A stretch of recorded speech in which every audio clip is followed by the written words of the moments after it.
Baik, terima kasih. Pemirsa Anda masih bersama kami Damai Saku. Kita akan lanjutkan lagi untuk mendengarkan pertanyaan selanjutnya akan disampaikan oleh Ibu Tina yang akan dijawab oleh Ustazah Syifa. Silakan Bunda Tina.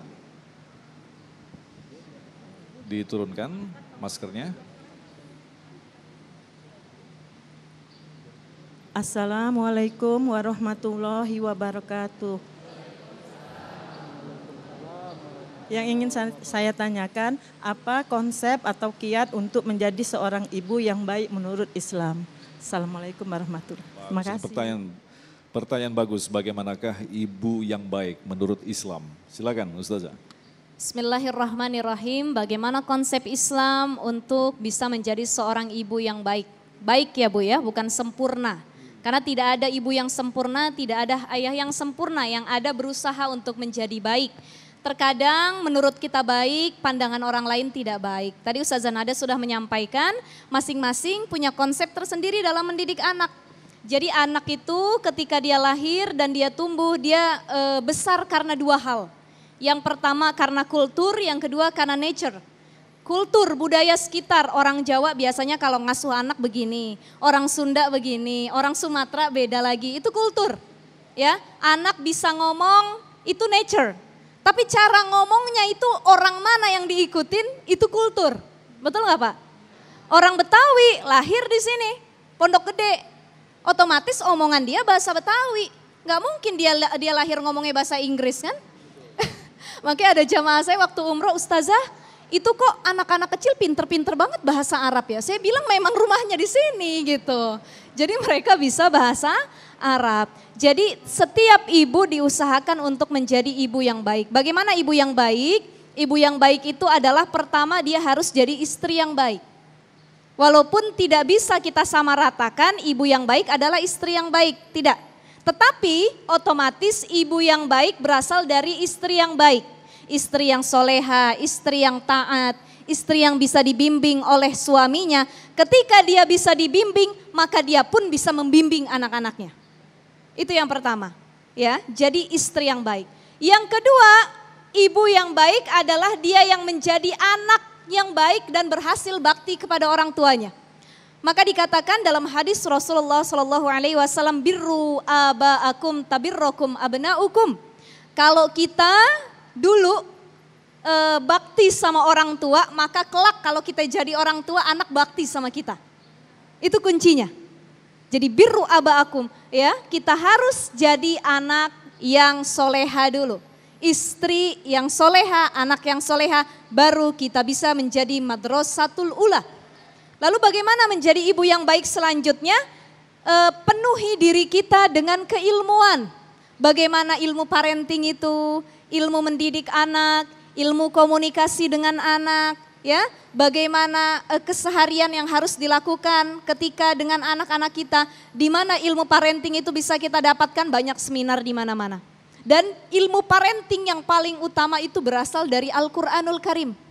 Bagaimana cara Luqmanul Hakim berkomunikasi sama anaknya, bagaimana cara para nabi berbincang-bincang dengan anaknya, ya, bagaimana kisah-kisah dalam Al-Quran, tata cara mendidik anaknya itu bisa kita lihat semua dalam Al-Quran. Ya, salah satu contoh yang sangat luar biasa sudah pasti Ummahatul Mukminin, para istri Rasul ya Pak ya. Istri Rasul ini mendidik anak luar biasa, qanaah, sabar, tawakal, diajarkan kebaikan. Lalu siapa lagi ada yang disebut dengan Hanah binti Fakut, istri dari Imran. Sering kita baca suratnya dalam Al-Quran, surah Ali Imran. Suaminya namanya Imran, istrinya namanya Hanah binti Fakut. Punya anak Siti Maryam punya anak namanya Nabi Isa. Itu bagaimana cara pendidikan ke Siti Maryam? Hanah binti Fakut adalah salah satu ibu yang berhasil. Ketika dia hamil Siti Maryam, dia rajin berdoa yang baik-baik. Makanya ibu, bapak kalau pengen punya anak yang baik, sejak dalam kandungan kita doain yang baik. Apa doanya Hanah binti Fakut? Disebutkan dalam surah Ali Imran itu, bismillahirrahmanirrahim. Inni u'idzuha bika wa zurriyataha minasyaitonir rajim. Itu doa yang baik. Jadi kalau lagi ngandung, lagi hamil, jangan yang kita dengerin dangdutan. Ya, zaman sekarang apa? Lagu-lagu DJ, TikTokan itu ya. Nah, Lahir-lahir anak kita bisa joget koplo, dangdut, TikTok dan lain sebagainya. Karena itu yang didengarkan. Coba kita dawamkan sebagaimana Hana binti Fakut, anak kita dibacakan doa. Doa supaya terlindung dari kemaksiatan dan tumbuh menjadi anak yang suci yang baik. Setelah itu adalah konsep pendidikan yang dilakukan oleh seorang ibu yang baik. Dia carikan guru. Ketika Maryam lahir, ayahnya sudah lebih dulu meninggal, Imran. Tapi tidak begitu saja didiamkan, dicari sosok pengganti ayah. Inilah kenapa kalau kita, suami kita meninggal terlebih dahulu, apa Bu? Nikah lagi. Nggak harus nikah lagi, nggak harus nyari bapak yang baru ya.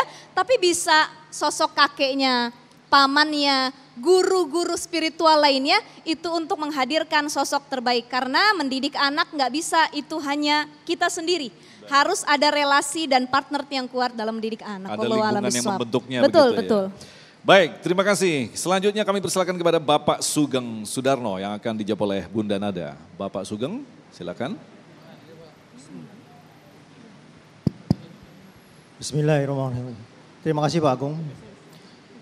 Begini Bu, apakah bisa dikatakan bahwa dalam keluarga tersebut menjadi keluarga yang sakinah, mawaddah dan warahmah apabila seorang suami tidak melaksanakan tugasnya sebagai seorang suami, sehingga si istri itu mencari nafkah sendiri untuk menghidupi keluarganya.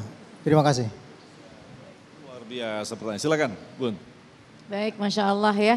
Pertanyaannya bagus, dari seorang ayah atau dari seorang suami.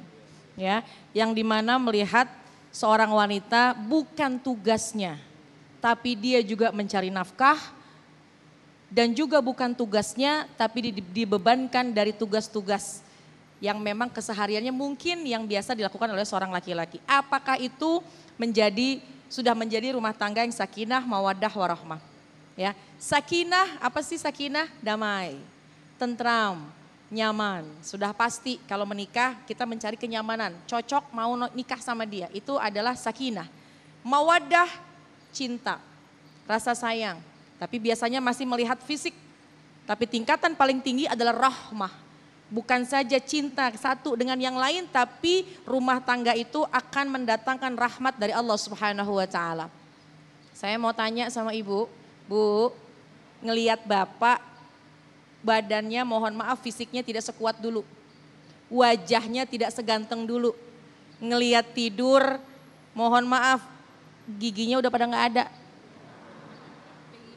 Pakai gigi palsu, gigi palsunya dicopot. Kira-kira ibu mau meninggalkan ayah, mau meninggalkan bapak apa enggak? Itu yang namanya rahmat. Kita menerima kekurangannya, kita mencintai kelemahannya. Bapak, dulu ngeliat ibu cantik. Cantik wajahnya kenceng, sekarang wajahnya agak bergelombang. Dulu badannya semampai, sekarang kurang mampai. Dulu kuat, tegar, sekarang kalau jalan minta dituntun. Bapak mau tinggalin ibu apa enggak? Itu yang namanya rahmah. Ah yang bener bapak-bapak. Jawabannya lemes benar. Jawabannya lemes banget, enggak. Kalau ibu-ibu tadi enggak, kompak. Kalau ibu-ibu enggak, gitu ya. Alhamdulillah, kalau kita melihat pasangan kita dengan berbagai macam kekurangannya, tapi justru kita tidak ingin meninggalkannya, kita tetap ingin bersama, menua bersama, itulah tingkatan yang tertinggi yaitu rahmah. Sakinah, mawaddah, rahmah. Adapun pertanyaan tadi, dalam kehidupan ada yang tidak sesuai dengan harapan, yang sewajarnya seorang suami yang mencari nafkah, istri diberi nafkah, cuma mungkin suaminya dalam keadaan punya keterbatasan. Kondisi pasca pandemi misalnya belum mendapatkan pekerjaan lagi, kemudian istri yang memiliki kemampuan memberikan uang, bukan nafkah, karena istri bukanlah memberi nafkah kepada suami, bukan memberi nafkah kepada keluarga. Tapi harta yang dikeluarkan dari seorang istri kepada keluarga yang bukan kewajibannya dinilai sodakoh. Jadi ibu-ibu, kalau kita sudah membantu suami mengeluarkan harta kita, itu ternilai sodakoh. Yang insya Allah nilai sodakoh akan diganti lipatan-lipatan oleh Allah Subhanahu wa Ta'ala. Jadi kalau kita habis belanja jangan minta diganti sama suami. Bapak setuju katanya. Pak, tapi juga Pak kesian Pak Ibu Pak. Kan beli baju kesempitan harus beli yang lebih lebar. Mau berangkat ke sini harus pakai kerudung warna merah. Betul ya? Itu kewajiban suami. Ketika seorang istri bajunya kekecilan, kewajiban bapak untuk memberikan sandang, pangan, papan. Tidak usah berlebih, yang penting cukup. Kalau memang dalam keadaan suami punya keterbatasan tidak dapat mencari nafkah, istri justru yang memberikan pemasukannya kepada keluarga, insya Allah tidak akan hina bagi seorang istri, bahkan dinilai sedekah. Tapi seorang suami kalau memang punya keterbatasan, ibu banyak maklum dulu. Tapi seorang suami jangan asik nih istrinya banyak penghasilannya, udah dah saya di rumah aja, jangan. Karena tetaplah sampai kapanpun ketika menjadi seorang suami, tetap kewajibannya adalah mencari nafkah. Tetap berusaha, tetap berikhtiar. Sakinah, mawaddah, warahmah akan digapai apabila saling mengerti suami dan istri. Insya Allah. Luar biasa sekali. Baik, insya Allah kita akan lanjutkan lagi untuk menjawab pertanyaan selanjutnya. Tetaplah bersama kami, Damai Indonesiaku.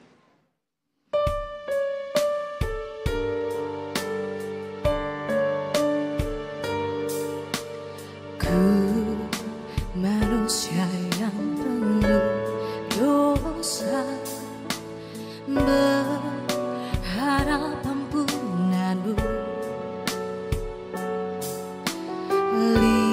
Lihati lagi kesempurnaan hadirmu, kau cinta pertama dalam hidup. Allahu Akbar Maha Besar, memujamu begitu indah. Selalu kau berikan semua